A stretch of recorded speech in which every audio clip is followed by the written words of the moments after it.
Es un día especial porque cumplo 18 años de casado para empezar. Mi esposa ya está, qué bueno, ya se escondió. Pues estoy contento, hermanos, estoy contento. Solo mi esposa y yo sabemos lo que el Señor ha hecho con nosotros en su gracia, nos ha sostenido y estamos llegando a la mayoría de edad. Ya podemos votar juntos, 18 años. 18 años de la misericordia del Señor y quiero públicamente dar gracias a Dios y a mi esposa, aunque no me está escuchando, ahorita le avisan, está sirviendo con los niños. Pero también estoy muy contento porque hoy vamos a iniciar el estudio de un nuevo libro de la Biblia, en un nuevo local y, si no se han dado cuenta, con nuevas maneras de abrir la escritura y traer sus verdades a nosotros que nos hemos estado capacitando. Terminamos el estudio del libro de Efesios y hoy iniciamos, gracias a Dios, con Filipenses. El libro de Filipenses. Este es un libro muy especial, hermanos. Es un libro muy querido por los cristianos de todos los siglos. Es más, me atrevo a afirmar que si tú eres cristiano o cristiana, tú ya amas las palabras de este libro, ya las atesoras. Estoy convencido de que el que comenzó en ustedes la buena obra, ¿la qué? La perfeccionará hasta el día de Cristo Jesús. Estas son palabras tomadas de este libro. Para mí el vivir es Cristo y el morir es. ¿Te fijas? Son palabras tomadas de este libro. Todo lo considero pérdida por razón del incomparable valor de conocer a Cristo Jesús, mi Señor. Por Él lo he perdido todo y lo tengo por basura a fin de ganar a Cristo. Estas son palabras tomadas de este libro. Por lo cual Dios lo exaltó hasta lo sumo y le dio un nombre que es sobre todo nombre, para que en el nombre de Jesús se doble toda rodilla de lo que está en los cielos y la tierra y debajo de la tierra, y toda lengua confiese que Jesús es el Señor. Esas son palabras tomadas de este libro. Dios es quien produce en ustedes tanto el querer como el hacer, que se cumpla su buena voluntad. Son palabras tomadas de este libro. Por nada estén afanosos, sino sean conocidas todas sus peticiones delante de Dios con toda oración y ruego y con acción de gracias, y la paz de Dios, que sobrepasa todo entendimiento, guardará sus corazones y sus pensamientos en Cristo Jesús. Son palabras tomadas de este libro. La última que voy a mencionar por lo menos ahorita. Mi Dios pues suplirá todo lo que les falta conforme a sus riquezas en gloria en Cristo Jesús. ¿Te das cuenta? Tú ya amas este libro, ya atesoras estas palabras, las has memorizado. El canto de Te Deseo está basado en Filipenses. Tienen memorizadas las palabras profundas de este libro. Y este libro tiene apenas 4 capítulos, es cortito, pero tiene todas estas palabras condensadas de hermosas verdades en solo 4 capítulos. Es como un lingote, un bloquecito así comprimido de oro espiritual, tan rico. Y hoy vamos a iniciar a descomprimir ese bloque de oro para admirar sus riquezas con el favor de Dios. Hoy iniciamos Filipenses, tiempo de Filipenses para Senda de Gracia Culiacán. Vamos orando para ponernos en manos de Dios. Señor, qué gozo es poder leer tu palabra en público. Hay lugares en el mundo donde no se puede, Señor. No nos podemos reunir con libertad para aprender de tu hermosa y santa palabra. Bendice a los hermanos que están allá luchando con esta persecución. Pero el día de hoy tenemos el privilegio de abrir tu palabra, de ver cómo lo que un hombre escribió hace 2000 años para una audiencia en específica, el Espíritu Santo lo toma y lo trae a nuestras vidas y lo aplica a nuestras vidas.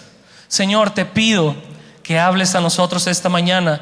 Y como una oración especial, Señor, te pido que me bendigas grandemente a esta congregación y a los que se han de agregar a ellas durante este tiempo que estemos meditando sobre tu palabra en Filipenses. Bendice a los predicadores que vendrán después de mí también a traernos tu palabra. Bendice este tiempo, porque si tú no edificas la casa, en vano nosotros trabajamos. Edifica tu hogar espiritual a través de la comprensión y aplicación de tu palabra, en el nombre precioso de Jesucristo. Amén. Antes de empezar a leer este libro, quisiera darles datos históricos generales sobre este libro, porque este libro tiene una historia. Creo que va a ser de mucho valor antes de acercarnos al mensaje. Lo primero que quiero afirmarles es que este libro fue escrito por el apóstol Pablo. Si recuerdan quién fue el apóstol Pablo.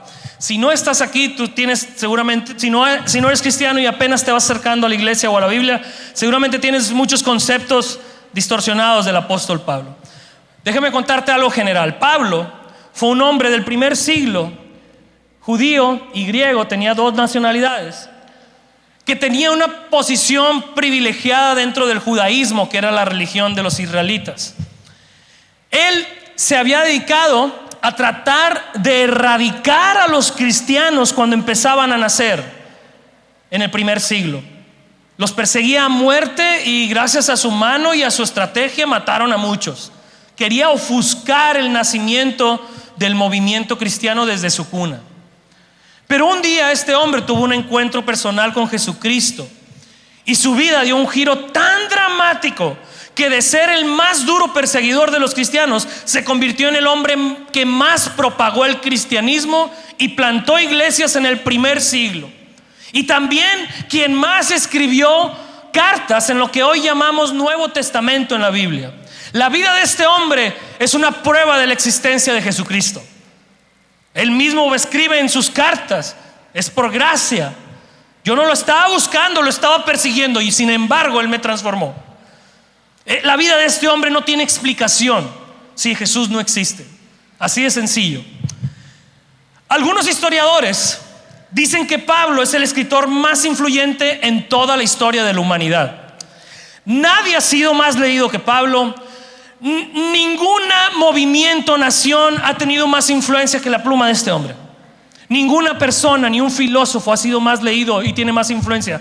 Sus enseñanzas han formado miles de generaciones, miles de países, no miles, cientos de países con las enseñanzas sobre Él y Jesucristo. Es impresionante lo que Dios usó a este hombre, no solo en vida sino en muerte. Es más, tenemos 2000 años después y seguimos estudiando sus palabras y admirándonos de ellas. Lo más importante, Dios ha manifestado que su Hijo Jesucristo es real a través de la pluma de este hombre durante más de 2000 años.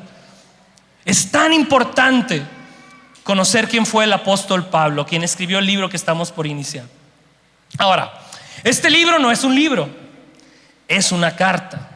Muchas veces alguien se acerca a la Biblia y piensa que la Biblia es un solo libro, pero la Biblia es un compendio de libros y cartas que se escribió en 1000 años, con más de 40 autores diferentes, que se fue compilando, todos hablando de una historia, la historia de Jesús. Y esta es una carta que se agregó al Nuevo Testamento, que se escribió a los primeros cristianos en la ciudad de Filipos. Por eso la carta se llama Filipenses. No porque esté muy bonito el nombre. Si nos escribiera a nosotros se hubiera llamado Culiacanenses, o así en portada diría Culichis. Este es así. Se llama Filipenses porque es una carta de Pablo a los cristianos de Filipos. Filipos era una ciudad en la región de Macedonia. ¿Han escuchado sobre Alejandro Magno?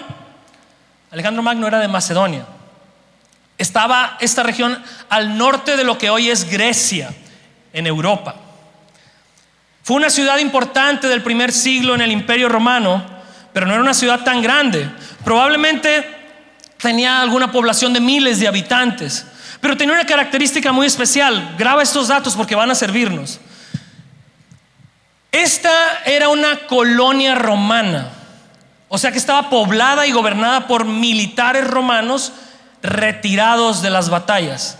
El emperador les había asignado esta zona para retirarse y disfrutar de sus conquistas. Además que estaba en una posición marítima muy importante para el comercio.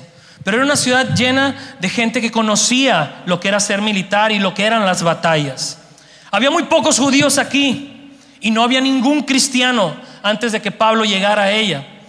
Era una ciudad predominantemente gentil o pagana, o gente que no era israelita y no conocía de Dios, como lo vimos en Hechos. Pero un día llegó Pablo con el evangelio de Jesucristo a esta ciudad.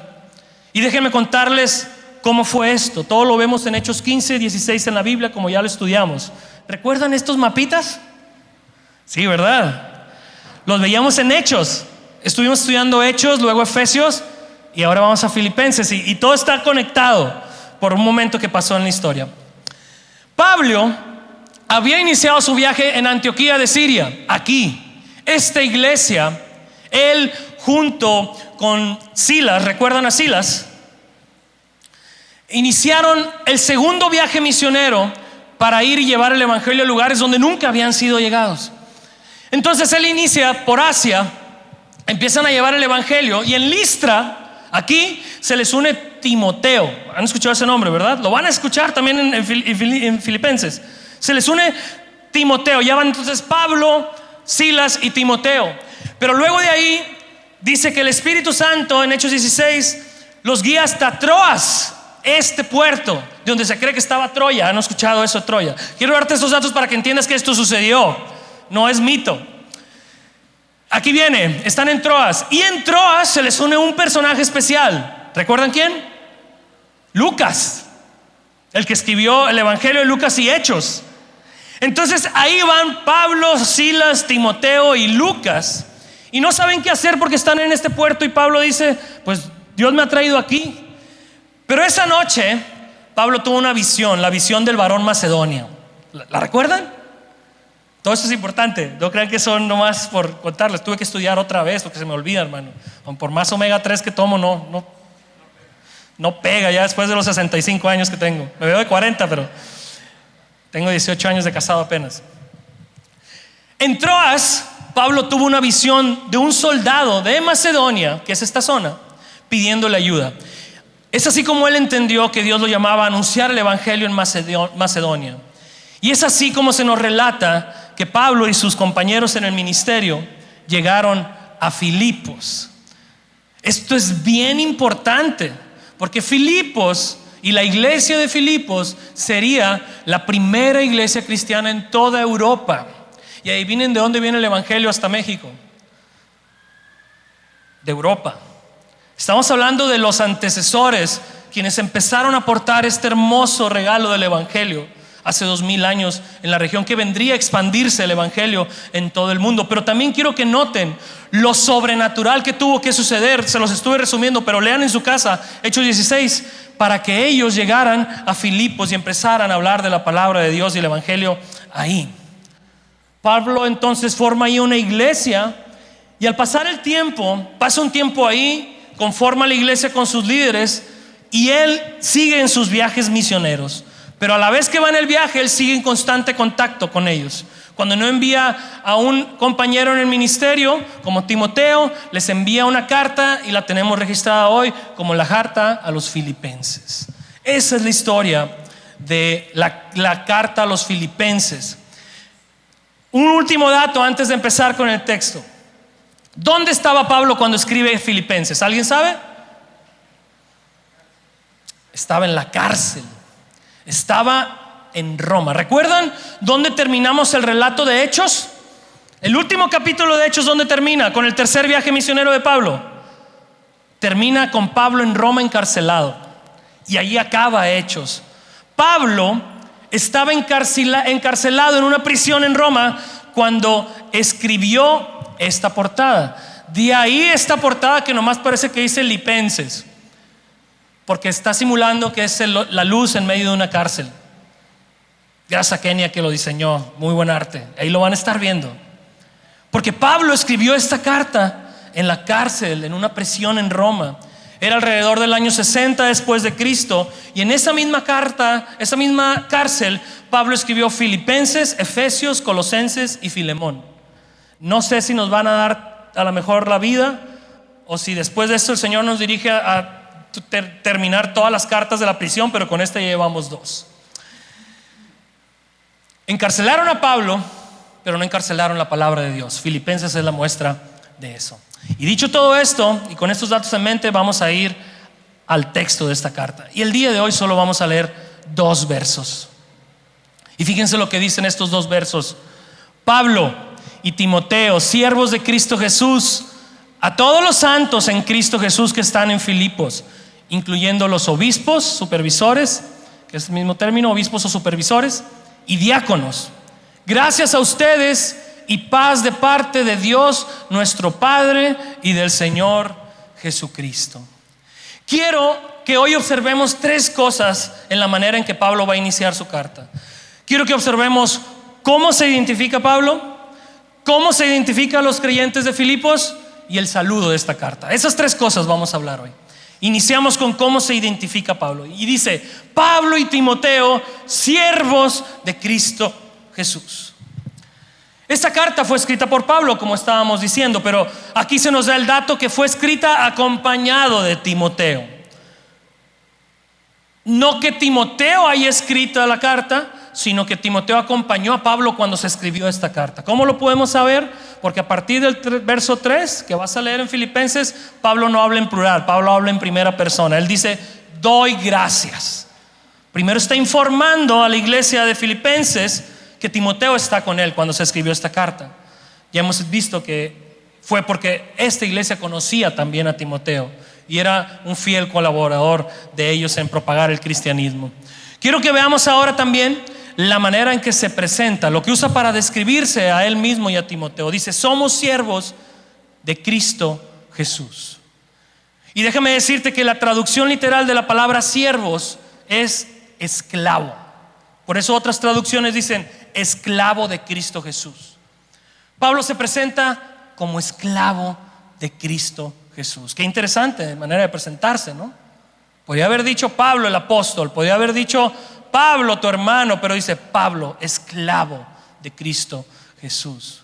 Ahora, ya hemos platicado también que las personas que recibieron estas cartas en el primer siglo en la Biblia vivieron en un momento donde su concepto de esclavitud era diferente, porque el día de hoy pensamos que un esclavo siempre está contra su voluntad, pero en aquel entonces había esclavos que decidían voluntariamente ponerse a la servidumbre de un amo por deseo y conveniencia propia muchas veces. Creo que eso es lo que Pablo quiere transmitir a los creyentes de Filipos al describirse como siervo de Cristo. Quiere comunicar que él está a disposición de lo que Cristo Jesús quiere hacer con él, porque él voluntariamente se ha hecho un esclavo de Cristo.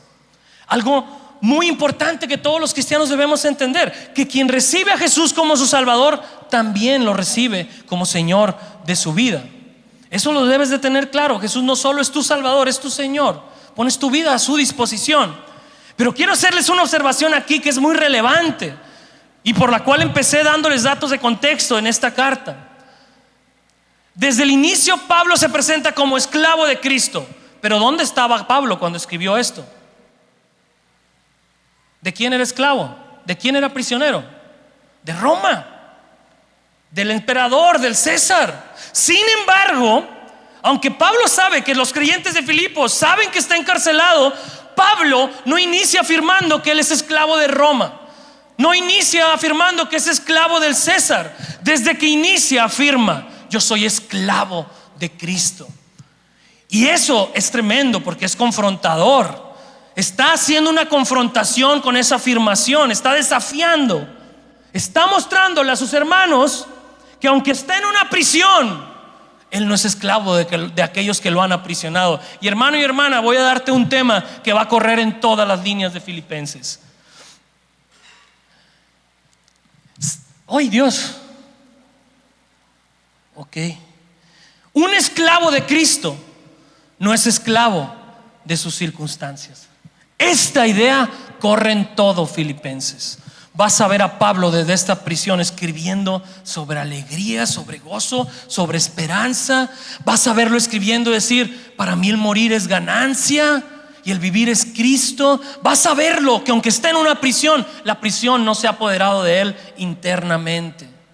Así es que desde que está abriendo su carta, Pablo está dándonos el tono que va a tener esta carta. Yo no sé si has oído a lo mejor una canción. Además, les voy a decir algunas canciones y ustedes me dicen qué canción es. A ver, esta la pongo difícil. ¿Cristiana o no cristiana? A ver, de películas. Tan, tan, tan, tan, tarán, tan, tarán, tan, tan, tan. ¿Qué estoy diciendo? ¿Qué película es? Star Wars. ¿Se dan cuenta? Solo tengo que poner un tono, ¿no? Pablo aquí está iniciando, y desde que está iniciando está poniendo un tono. Y ese tono es mostrarnos que si estás en Cristo no eres esclavo de tus circunstancias. Es el gozo, es aquella felicidad que excede tus circunstancias. Gozo aún en las circunstancias difíciles es un gran tono de esta carta. Mantén eso en mente en lo que vamos a seguir leyendo en Filipenses. Pero también quiero aprovechar y decirte, si tú no eres cristiano y te hace ruido este término de esclavo de Cristo, se oye muy fuerte. Déjame decirte algo. Todos somos esclavos de algo, de alguien en esta vida, de esta óptica. Aquello por lo que trabajas, por lo que te levantas cada mañana, por lo que emprendes proyectos, por lo que sacrificas muchas cosas para obtener eso. Aquello con lo que sueñas y anhelas, aquello que más temes perder, de eso eres esclavo. A eso sirves en realidad con tu vida. Y al final todo eso por lo que te desvives para obtener, algo las va a arrancar de tus manos. No quiero ser aguafiestas, pero eso es una realidad de la vida. Por más que te desvivas por ello, en algún momento algo los va a arrancar de esta mano, o en esta vida o en la que viene. Vas a tener que despedirte de ello, o no te va a alcanzar la vida para disfrutarlo, y vas a decir qué corto fue cuando pensaba que ya lo había obtenido. Algo lo va a arrancar de tus manos. Jesús es el único que puede darte algo que nada ni nadie te podrá arrebatar. Él es el único que puede hacer eso, porque es el único que puede darte vida eterna, felicidad eterna. Él es el único Rey y Señor que da su vida por ti. Todas las demás cosas que decidas servir en esta vida, tú vas a tener que dar tu vida para obtenerlas. Pero aquí se te está presentando al gran Rey que da su vida por ti para que tú no la pierdas. Entonces contrasta que ese ser esclavo de Cristo con que es ser esclavo de algo en este mundo. Porque ser esclavo de Cristo es lo más liberador que le puede pasar a alguien. Por eso estamos reflexionando que un esclavo de Cristo no es esclavo de sus circunstancias, porque su felicidad está puesta en algo que este mundo no puede dar, y por lo tanto, si no te lo dio, tampoco te la puede quitar. Si tú pones tu anhelo y tu deseo en algo que este mundo te da, se te va a arrebatar. Pero si tú pones tu deseo y tu anhelo en Cristo, el mundo no te lo puede quitar, como no lo pudo quitar en Pablo. Para muestra él está en una prisión, no está en sus años mozos de la vida, no está escribiendo esto porque tiene 22 años y siente que todas las puede, o 16. No, está escribiendo esto ya viejo. Décadas de dificultad en el ministerio, muchos azotes, como vimos en Hechos. Varias veces lo consideraron que se había muerto de lo que lo golpearon, y aún así está escribiendo una carta que es un hombre lleno de gozo. Tremendo. El mundo ha perdido control sobre este hombre. Él es esclavo de Cristo, por lo tanto, de nadie ni de nada más, solo de Cristo. Pablo entonces desde el inicio está identificándose como esclavo de Cristo Jesús con sus amigos y hermanos de Filipos, pero al hacerlo está desafiando la experiencia que ellos habían tenido con Cristo y su identidad con Cristo. Y al hacerlo también desafía a nosotros. ¿Tú también eres esclavo de Cristo o eres esclavo de tus circunstancias? Desde ahí está lanzando algo que se esconde tras sus líneas y su situación. Ahora vamos a ver cómo Pablo identifica a los creyentes de Filipos. Vamos a nuestro segundo punto. Vean, los identifica como todos los santos en Cristo Jesús que están en Filipos. Y usa esta palabra, ¿verdad? Santos. Déjenme hablarles un poco de la historia de estos creyentes en Filipos, a los que Pablo está llamando santos. Como tarea tienes de leer en tu casa Hechos 16, porque aquí viene la historia de Filipos, de la iglesia de Filipenses. Déjame hablarte un poquito de a quienes seguramente Pablo tenía en mente cuando dice a los santos en plural. Les resumo lo que pasó para que se plantara esta iglesia en Filipenses. En Hechos 16 está. Cuando llegaron a Filipos, la primera persona que recibió a Cristo y fue bautizada fue una mujer que se llamaba Lidia. la vendedora de púrpura. Vamos a tener que volver a predicar Hechos por lo que veo. No, hasta a mí se me olvida, pero yo estudié, hermanos.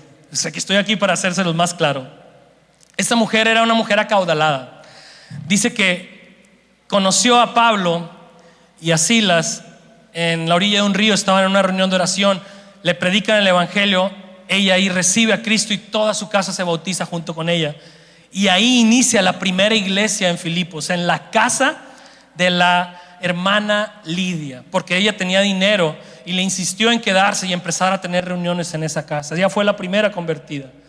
Pero dice que después de un tiempo, Pablo, en camino a la reunión de oración, expulsa el espíritu de adivinación de una mujer esclava. ¿Lo recuerdas? Porque esta mujer hablaba y vienen estos y estos otros, y él decía sal de ella, y le expulsa. Pero cuando expulsa ese demonio, los amos de esa mujer esclava que sí abusaban de ella perdieron su fuente de ingreso. Entonces estos amos, que eran gente acomodada en Filipos, se enfurecen y van a los tribunales y logran que capturen a Pablo y a Silas como alborotadores de la ciudad y los meten a un calabozo. ¿Lo recuerdas? ¿Te acuerdas qué pasó en ese calabozo? ¿Sí lo recuerdas? En medio de la noche, Pablo y Silas se ponen a cantar alabaré a mi Señor, yo creo. No sabemos qué canto es, pero dice que se pusieron a alabar a Dios con cantos y que Dios envió un terremoto a ese calabozo. Y cuando sucede el terremoto, todas las puertas de las celdas se abrieron de par en par. Les dije que estaba llena de cosas sobrenaturales. Predicamos una noticia sobrenatural. Predicamos que Dios, el que hizo los cielos y la tierra, vino a esta humanidad, se hizo hombre, nació en un nacimiento virginal, caminaba sobre el agua, sanaba a los enfermos. Si Él era un simple hombre, todo esto es mentira. Pero si Él creó los cielos, creó el agua, creó la tierra, creó al ser humano como nada, puede caminar sobre ella y sanar a los enfermos. Esa es la única verdad sobrenatural que tú necesitas creer para ser cristiano. ¿Quién es Jesús? Porque ahí se discute todo. Este mismo Jesús podía hacer que temblara, porque Él es dueño de la materia, Él la creó. Y hace que tiemble este lugar, se abren las celdas, todos los prisioneros están ahí. ¿Qué pasó aquí? Y veían que estaban alabando a Dios. Entonces, para aquel tiempo, los carceleros tenían la comitiva de que no se les escapara ningún prisionero. Y el carcelero, cuando ve que todas las puertas se abren, el que estaba cuidando, no sé si lo recuerdas, que se quiere encajar una espada y se quiere morir, porque dice me van a torturar y matar, y luego van a matar a mi familia, también pensando que esto es un complot, que yo quería liberar a toda esta gente. Entonces, cuando se va a clavar la espada, dice que Pablo se mete y evita que se muera, evita que cometa ese suicidio.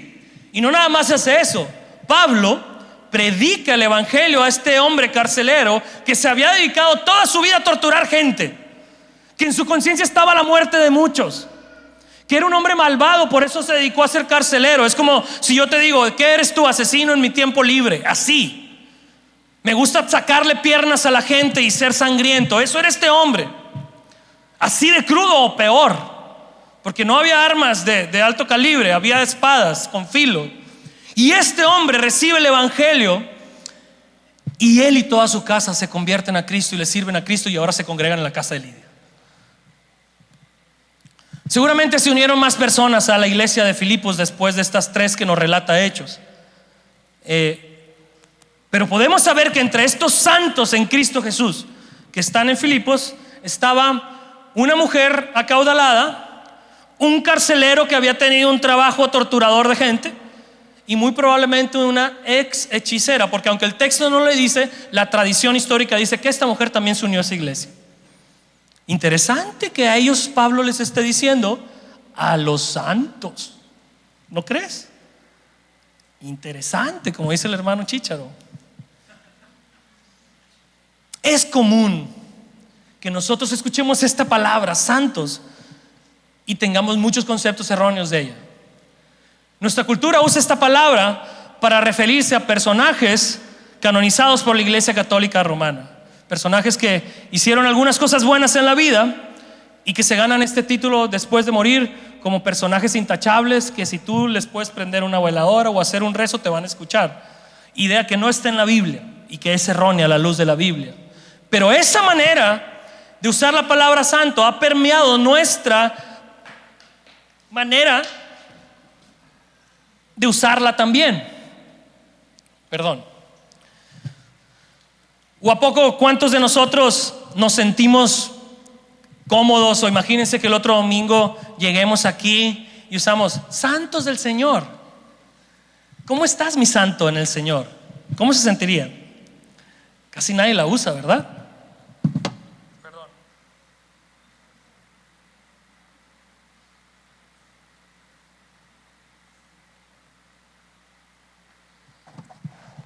Nos sentimos cómodos con expresiones como pecadores salvos por gracia, que es verdad, pero también nos sentimos como diciendo, pero tampoco soy un santo. Y esa expresión está hecha porque no entendemos lo que significa ser santo. Para mí es más importante que entiendas el sentido, ¿no? No estoy aquí para que el otro domingo vengan diciendo santos, pero la Biblia llama santo a los creyentes. La Biblia se refiere a quienes estamos en Cristo como santos. ¿Por qué? Porque santo, esa palabra significa apartado. Y eso es lo que hace Jesucristo con aquellos que salva, los aparta para que su vida tenga un uso diferente de quienes han sido apartados. Es como utensilios. Imagínate que estabas en una vasija de utensilios ensuciados, sucios, y de repente Dios te saca de ahí y te pone una vasija donde los utensilios están siendo lavados. Eso significa santo, apartado. Tenías un uso, pero ahora tienes otro. Tenías un uso, tenías una vida donde estabas a gusto porque todo a tu alrededor lo único que bebías era mugre. Entonces te comparabas con ellos y dices, pues yo también soy así. Pero de repente Dios toma y te saca y te aparta, te hace santo y te pone ahora en un entorno donde tú puedes ver otras cosas y sentir otras cosas. Tener a Cristo es ser apartado por Dios, es ser consagrado para Él, para que la vida que ahora llevas en Él esté continuamente creciendo en santidad y que se parezca cada vez más a Jesucristo, como vimos en Efesios. Ser cristiano entonces es ser santo. Es algo que Pablo quería que los creyentes en Filipos tuvieran claros al escribirles esto. Él no está escribiendo a los creyentes súper espirituales de Filipos. No está diciendo, nomás les escribo a los que leen la Biblia 6 horas al día y oran 20. A esos son los santos. No, es curioso, pero está dividiendo la congregación solamente entre todos los creyentes y dice que los obispos y diáconos también son parte de los santos. Ahorita hablo más de ellos. Todos somos santos a los ojos de Cristo. Todos estamos apartados para Él. Todos somos justos porque Él nos ha hecho justos, porque Él nos ha lavado, Él nos ha limpiado. No está escribiendo a los cristianos super espirituales, escribe a todos los creyentes y les llama santos. Ahora imagínate, porque estas cartas se leían en público. Llegaba un hermano y decía, llegó la carta a los filipenses, nos escribió Pablo, hermanos. Y de repente inicia la carta y ahí está el carcelero, todavía está lechando porque de repente tiene pesadillas de las cosas tan malvadas que hizo. De repente también la hermana que había tenido espíritu de adivinación, recordando todo. De repente la hermana materialista Lidia recuerda para todo lo que vivía. Inicia la carta y escuchan, eres santo. ¿Entiendes? ¿Entiendes lo radical que es eso? ¿Yo un santo? ¿Qué acaso no se acuerda Pablo lo que yo hice cuando me predicó el evangelio? Pero Pablo se mantiene firme diciendo, hermanos, si están en Cristo, todos ustedes son santos, son mis hermanos santos que están en Filipos. Y aquí es donde tenemos que escuchar la voz de Dios, del Espíritu Santo para nosotros, mi hermano. Si estás en Cristo, tú ya eres santo.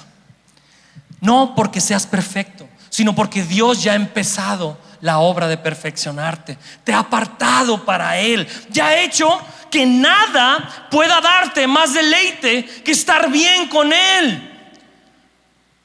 Una de las características muy importantes para darte cuenta que has sido santificado y has sido apartado como santo para Él es que tú ya no puedes vivir en el pecado a gusto. Antes podías.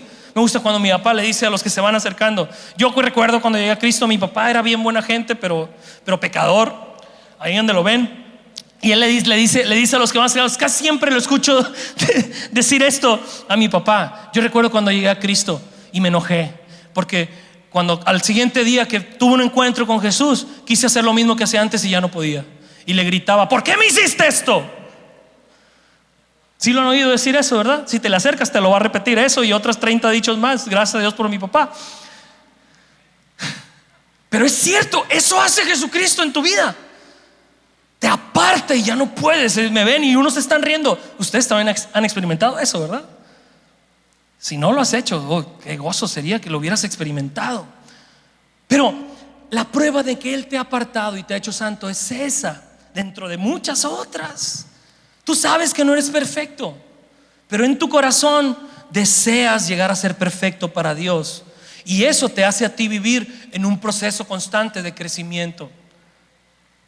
Un proceso constante de crecimiento. Hasta el mismo Pablo va a escribir más adelante: yo no pretendo haberlo alcanzado, dice, todo, pero prosigo hacia la meta. No es perfecto, pero desea hacerlo. Tú y yo no somos perfectos, es obvio eso, ¿verdad? Obvio, todos los días fallamos, pero todos los días nos encaminamos a ser cada vez mejores para el Señor, con su ayuda.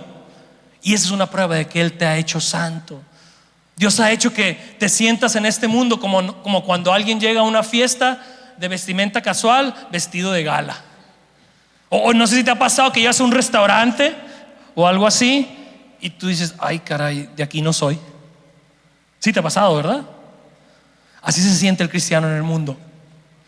Se ve y dice: de aquí ya no soy. Ya no puedo estar a gusto con lo que antes sentía y vivía. Ya no encajan, porque Dios ya los ha apartado para Él en Cristo, los ha hecho santos. Si has creído en Cristo y has rendido tu vida por completo a Él, no te vas a hacer un santo hasta que mueras y después te canonicen. No, hoy ya eres un santo y Él te estará haciendo crecer en santidad todos los días de tu vida hasta que Él vuelva o tú vayas a Él. Esa es la realidad, mi hermano, mi hermana. Mi hermano, mi hermana, escúchame. Dios en Cristo ya te ha hecho santo, ya te ha apartado para Él, y nadie ni nada te arrebatará de su mano. Eso es lo que significa esto. Ya te ha apartado, ya no vas a estar a gusto. Ustedes, algunos veo a sus caras y seguramente ustedes veo algunas de sus caras. Algunos de ustedes a lo mejor se dieron el permiso de apartarse unos años del Señor, pero aquí estás. ¿Sabes por qué? Porque estás marcado, porque Él te ha apartado. Te ha apartado y no sabes qué hacer, porque aunque tu vida no luzca congruente con lo que crees, tú dices: quiero, porque Él ya te ha tomado en su mano y nadie te va a arrebatar de ella. Así es que cobra esperanza. Si eres de esos que estoy hablando esta mañana, estás marcado, estás apartado para Él. Dios ya te ha hecho santo. Eso es lo que Pablo quería que sus hermanos de Filipos entendieran, y es lo que el Espíritu Santo quiere que nosotros entendamos también esta mañana. Pablo entonces se refiere a los creyentes en Filipos como santos, pero agrega también estos dos términos que son obispos o supervisores. Por eso está entre paréntesis con la traducción NBLA, y diáconos. Para hacerlo sencillo, déjenme explicarles que los obispos o supervisores eran los pastores de la congregación. En el Nuevo Testamento, los líderes de las comunidades cristianas se les llama pastores, obispos o supervisores, ancianos o presbíteros. Todos estos términos solo denotan la cualidad de ser un líder cristiano. Alguien que pastorea como un pastor a sus rebaños, es el término más contemporáneo que usamos. Alguien que es un supervisor de la obra, por eso se le llama obispo. No es una pirámide, es el mismo oficio. El pastor tiene la comitiva de parte del Señor de supervisar a la iglesia. Alguien que es un anciano denota que tiene cierta sabiduría que Dios le ha dado. O alguien que es un presbítero, que va tomando de que es de la junta de líderes, como la tenían los judíos en el presbiterio de una sinagoga.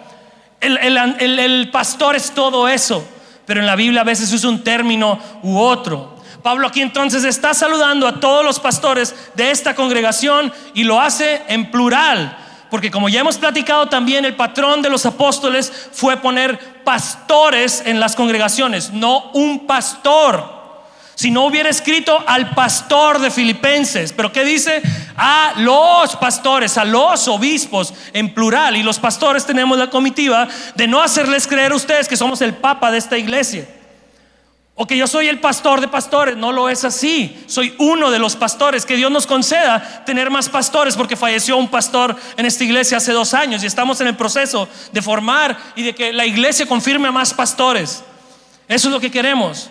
Yo no soy el papa de esta iglesia. Yo tengo que someterme a ustedes como congregación y tengo que tener un grupo de liderazgo con el cual sopesar mis decisiones y no ser un dictador aquí. Y menciona también a los diáconos, que es otro grupo de líderes también. Los diáconos eran reconocidos como líderes, pero más enfocados en el servicio en un área en específica. No tanto en ser supervisores general de toda la iglesia, sino supervisar un área de servicio o llevar a cabo un área de servicio. Como en el Hechos 6 fue el área donde se nombran los primeros diáconos en la iglesia. Como ya vimos, era administrar el sostén de las viudas. Y había un área de diaconado ahí. Ojo, Pablo deja en claro que estos obispos y diáconos también son parte de los santos. Les dice a los santos, incluyendo a los obispos y diáconos. Estos no eran más santos que los demás hermanos en la congregación, eran parte de la congregación. Noten el sano equilibrio que pone Pablo aquí. Una iglesia sana puede identificar a sus líderes que Dios ha levantado, pero una iglesia sana también puede identificar que esos líderes no son superiores a él, son parte de ellos, de los mismos santos. Si las iglesias cristianas entendiéramos este principio, nos ahorraríamos muchos problemas. Gran parte de los abusos que hay en el nombre de Cristo en este tiempo en el que vivimos es que hay mucho abuso de parte de los líderes de las iglesias. Dios nos libre de llegar ahí, y si alguna vez tengo que arrepentirme de eso, lo voy a hacer, porque es nuestra convicción no crear líderes abusivos, ni pastores, ni diáconos, ni nadie que se pare aquí adelante. Y actualmente vemos muchas iglesias cristianas tratando de seguir este modelo bíblico de solo 2 oficios de liderazgo en la congregación: pastores y diáconos, y nada más. Yo les dije en la iglesia de Tony la semana pasada: hermanos, aquí vengo, yo soy pastor de Tony, porque lo enviamos y seguimos pastoreándolo, pero yo no soy pastor de ustedes. Me pueden decir pastor Jaime, pero quiero que sepan que el pastor de ustedes es Tony. Y quiero que sepan que en su congregación va a tener que producir más pastores y más diáconos, porque yo no los conozco. Yo les he dicho mucho aquí a los miembros de la iglesia: no podemos admitir a personas en la iglesia que no conocemos solo porque se sientan ahí. Estás ahí, gloria a Dios, pero tienes que dar pasos de compromiso. Yo también tendría que dar pasos de compromiso si voy a ser tu pastor. Entonces, solo existen estos 2 oficios. No es como que la iglesia con Tony en Navojoa, si se mantiene llamándose Senda de Gracia, que posiblemente ellos, si deciden cambiarlo, lo pueden hacer, no va a ser una sucursal de Culiacán, va a ser una iglesia hermana a la que nos apoyamos y estamos unidos, porque ellos también necesitan ser pastoreados, porque son más pequeños, porque no tienen quien apoyarse ahorita, porque aquí cuando muere el pastor Héctor también yo tuve que abrir más mi vida a los demás líderes de la iglesia. Pero así nos caminamos unos con otros. Entonces también en el inicio está creando Pablo una manera tan sana de que veamos la iglesia, que te veas a ti mismo, pero que veas la iglesia. Y quiero que terminemos observando el saludo en estos versos. Les dice Pablo: gracia a ustedes de parte de Dios nuestro Padre y del Señor Jesucristo. Tanto que podríamos decir aquí, ¿verdad? Pero no pretendo agotarlo, porque como vimos en Efesios, era común de Pablo abrir sus cartas con esta frase y de cerrar sus cartas con esta frase: gracia y paz. Y dedicamos un sermón entero para cerrar Efesios con estas 2 frasecitas. Pero ¿por qué Pablo hacía esto? ¿Por qué o abría o cerraba sus cartas diciendo gracia y paz a ustedes? Porque la gracia y la paz divina que se encuentra en Cristo es el mensaje de Pablo en todo lo que hizo y en todo lo que escribió. Todas las bendiciones del Señor para nosotros vienen de su gracia como un favor inmerecido. Y hasta que el hombre no entienda que su manera, la única manera que tiene para acercarse a Dios es reconociendo que no se lo merece y que necesita un sustituto como Jesucristo para poder acercarse al Padre, hasta ese momento el hombre no será reconciliado con el Señor. Y hasta ese momento tú y yo no vamos a entender de qué se trata la vida cristiana si no entendemos la gracia y la paz que hay en Jesucristo. Ese mismo mensaje de la gracia y la paz va a correr por toda esta carta de Filipenses desde distintas ópticas, y va a ser de mucha bendición para nosotros meditar en ello. Y lo estaremos haciendo en las próximas semanas y meses con el favor de Dios. Con el favor de Dios. Mi hermano Bene, ¿me ayudas? La carta a los filipenses inicia entonces con una invitación al gozo entre líneas. Hermano, gózate si estás en Cristo. Eres su siervo, eres su esclavo, y un esclavo de Él no es esclavo de la circunstancia. Gózate porque eres un santo, eres apartado para Él y nada te arrebatará de su mano. Gózate porque tú has recibido gracia y paz. Desde ahí está marcando el tono de gozo en estas palabras el apóstol Pablo. Y de eso se va a tratar esta carta, de una lucha por el gozo, de una lucha por el gozo. Y déjame decirte, cristiano o no cristiano, déjame decirte algo. La vida cristiana es una lucha por el gozo, es una lucha por la felicidad. No es rechazar el gozo, es rechazar el gozo barato.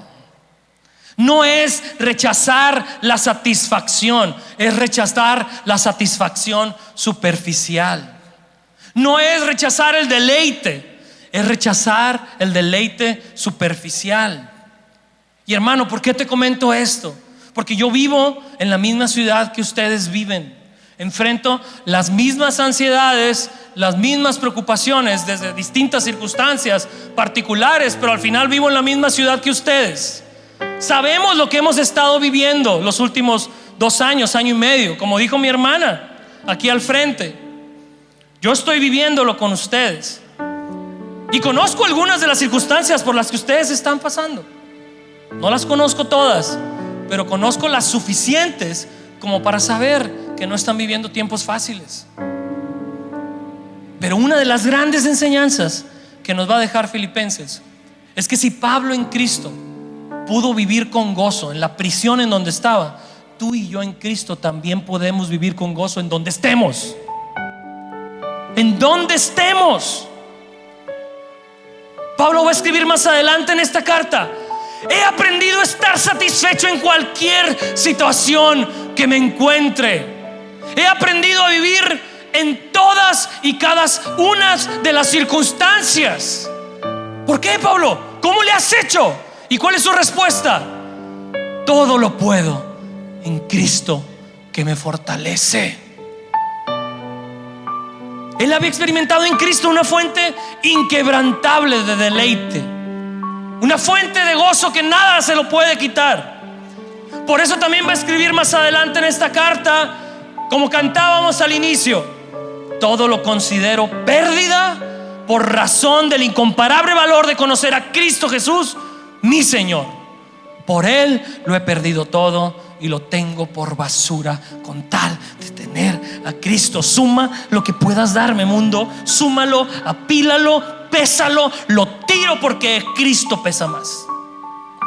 Eso está escribiendo en Filipenses. ¿Y a poco al leer esto no produce en ti un deseo por conocer al mismo Jesucristo que conoció Pablo? ¿No produce en ti un deseo por experimentar esa plenitud que Pablo tuvo en Cristo? Porque la Biblia no nos lleva a Pablo, la Biblia nos lleva a Cristo. Y entre líneas está la invitación constante: tú también puedes conocer a alguien por el que el mundo se siente como basura, como el que vivir se siente Cristo y el morir ganancia. Tú también puedes tener un gozo inquebrantable. Tú también puedes vivir sin ser esclavo de cualquier circunstancia. ¿Qué le puede ser el mundo a alguien que ha experimentado a Jesús de esta manera? Si nosotros como iglesia experimentamos a Jesús de esta manera, ¿qué nos puede hacer el culiacanazo extendido? ¿Qué te puede hacer la circunstancia que estás viviendo si puedes tener esta visión celestial de Cristo Jesús? Y hermano, por esta y por muchas razones más es que decidimos estudiar la carta a los Filipenses en el momento que estamos viviendo como iglesia. Y también es una de las razones por las que pusimos como subtítulo a esta serie: Inquebrantables en Cristo. Porque eso somos. Porque eso somos. No somos inquebrantables nomás por serlos con una fuerza interior. No, somos inquebrantables en Él. No es todo lo puedo, es todo lo puedo en Cristo. En Él somos inquebrantables. todo lo podemos en Cristo que nos fortalece. Que Dios nos ayude, hermanos, a entenderlo y a vivirlo. Si inclina tu rostro, vamos a terminar orando.